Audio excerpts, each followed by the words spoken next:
Otro aspecto interesante del uso de las obras protegidas por derecho de autor es el entrenamiento de los modelos de IA. Ustedes saben que, por ejemplo, para entrenar un modelo, a ver, yo quiero una obra que tenga el estilo y ese know-how que tenía Gabriel García Márquez. Entonces, agarro y comienzo a alimentar, comienzo a subir todas las obras de Gabriel García Márquez, ¿no? Y luego le digo, toma el estilo, la redacción, toma los patrones que utilizaba Gabriel García Márquez y genérame una obra con ese estilo. O una música, o música, ¿no? Por ejemplo, quiero clonar pues a Freddie Mercury. Entonces quiero una canción con el estilo, la voz de Freddie Mercury. Y bueno, entonces agarro y subo las canciones de Freddie Mercury o de los Beatles.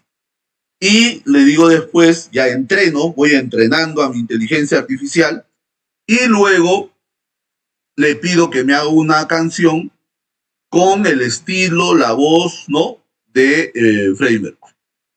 Muy bien. Entonces, ¿qué va a pasar? ¿Qué va a pasar? Los modelos con los que yo he estado alimentando a la inteligencia artificial son modelos, o sea, son obras que están protegidas por derecho de autor. Y la inteligencia artificial va a agarrar esas obras protegidas con derecho de autor y a partir de ahí va a generar una nueva, ¿no? Muy bien. Lo mismo pasa en los libros. Ya quiero hacer como decía, ¿no? Un cuento una obra de Gabriel García Márquez, pero tengo todos los libros, están protegidos por derecho de autor, todas sus obras. Entonces, yo entreno con modelos protegidos, pero genero una nueva obra a partir de esto que no está protegida. ¿Se estaría infringiendo ahí los derechos de autor? ¿Ustedes qué creen? ¿O si se consideraría un uso legítimo en el contexto de la investigación y el desarrollo tecnológico y el avance de la tecnología? Porque al final de cuentas es una obra nueva, ¿no? ¿Qué dicen ustedes? ¿Se estaría infringiendo derechos de autor? Ahí viene el debate. Ahí tenemos el debate que ya se ha ido generando. Bueno, hay pronunciamientos ya, como vamos a ver. Y entonces, para entender un poco el proceso creativo de la inteligencia artificial, vamos a empezar por explicar más o menos cuáles son las IA generativas, ¿no?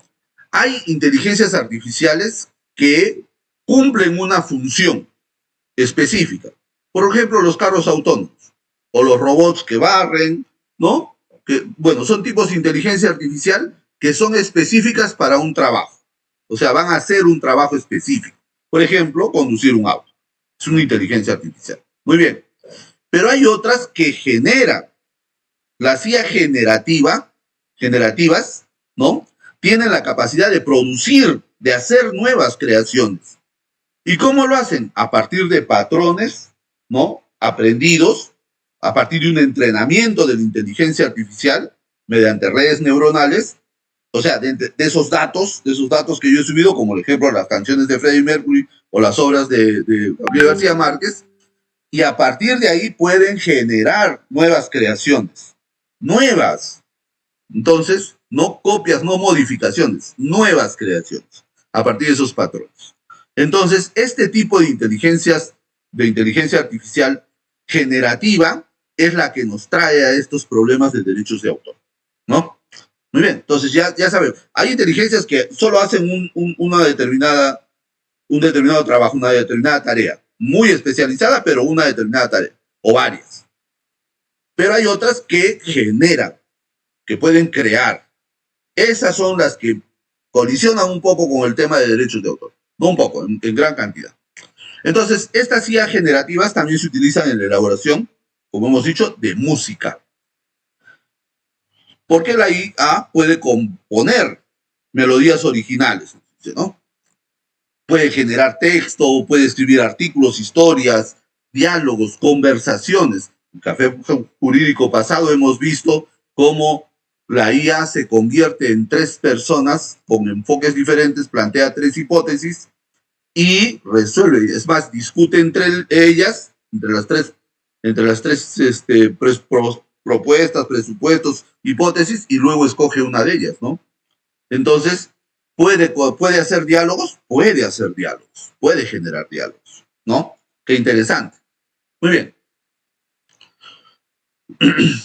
Ahora, el concepto que venimos diciendo ahorita, crea, genera, reproduce, ¿qué hace? ¿No? ¿Qué hace la inteligencia artificial en sí?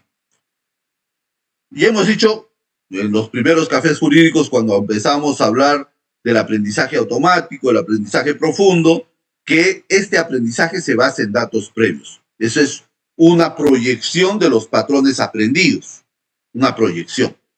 Ahora, esto lo podríamos llamar creación, una creación de una obra, o solo genera en base a una estadística, a un conjunto de datos. Ese también es otro de los temas, porque si crea, el proceso creativo humano, ¿no?, implica varias áreas del cerebro. Es más, para crear, por ejemplo, una canción, una pintura, una obra, influyen los sentimientos, emociones, ¿no? Y en base a esas emociones, tantas canciones que han salido, pues, del corazón, de la decepción o de diferentes temas anímicos de los autores. Eso no se presenta en la inteligencia artificial. La inteligencia artificial no va a volcar sentimientos, va simplemente a agarrar y generar, buscar patrones, y estos patrones los va a generar. Creaciones muy buenas, muy bonitas, inclusive podríamos decir que hasta mejores que las que podría crear un ser humano. Pero ya no podríamos decirle que es una creación, ¿no?, humana, no, perdón, una creación artística, porque faltaría el otro entorno, ¿no? Entonces, ¿qué hace? Genera, sí, entonces es un término más común, el hecho de que genera o produce o reproduce algunas obras, ¿no?, en base a esos patrones. Muy bien.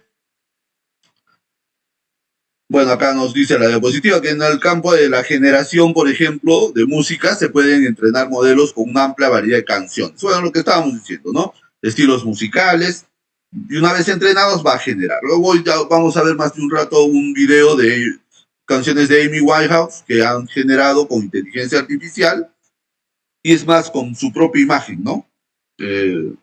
Interesante, pero tiene sus cosas. Muy bien. Voy a dejar de compartir esta pantalla para ver algunos de los temas que hemos visto. Por ejemplo, ¿sabían de la 10ª sinfonía de Beethoven? Beethoven muere y no termina la 10ª sinfonía. ¿Y qué pasa? La 10ª sinfonía de Beethoven queda inconclusa. Entonces, con inteligencia artificial, lo que se ha hecho es agarrar y tratar de complementar esta 10ª sinfonía. Y efectivamente, se pudo generar la 10ª sinfonía de Beethoven con inteligencia artificial. Voy a poner una partecita porque es bastante larga, ¿no? Dura como 20 minutos. Voy a poner una.